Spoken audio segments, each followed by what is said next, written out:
guys, you're watching Cait Straight Up, and I am Caitlin, and today I'm going to show you how to make a really simple and easy oat milk.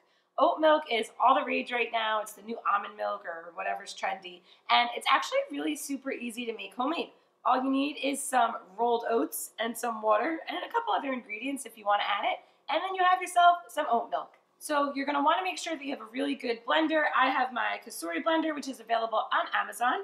And then all you need is some rolled oats. So I have 1 cup of rolled oats here that I soaked in water for about 30 minutes. You want to soak the oats in water first because there's kind of a slimy texture to the outside of oats, and soaking them gets rid of that sliminess, so your milk is less slimy, if that makes sense.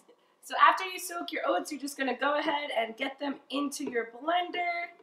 And then you just need to add your water. So you want to add between 3 and 4 cups of water to your 1 cup of oats. If you want a thinner milk, you go ahead and add the 4 cups. If you want a thicker milk, then add 3. So you can have a little bit of fun with your oat milk too. Some people like to put some dates in there or different things to kind of give it a flavor. If you're using it for in your coffee, maybe you want to put in some extra stuff. But I actually just put in a tiny bit of vanilla, and that's all I add to my oat milk. So go ahead, and if you want to add something different, give it a try, but if not, that's all you need. So again, you're going to want a pretty decent blender to make a really nice kind of milk out of these oats. You don't need anything super high-tech or crazy. The oats are actually soft at this point, but you do want a nice blender to kind of really whip it all together. That's why I like mine.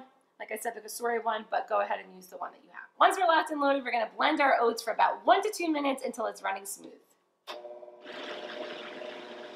And after that 1 to 2 minutes, you have yourself some oat milk, right? Couldn't be easier. Isn't it fun when something gets super trendy that's also super easy, and we could do it at home and feel like we're like all on point? It's really, really great. So if you see, my Cait blender did a really good job of making my oat milk very smooth, but if you have a lot of chunks left over in your oat milk, you could run it through some cheesecloth just to kind of get out that extra oats. But this will stay good in your fridge for about 3 to 4 days, and there's plenty of it. So enjoy. I hope you guys like this recipe. Make sure to find me on Instagram, Cait Straight Up Cooking. And other than that, I will see you next time.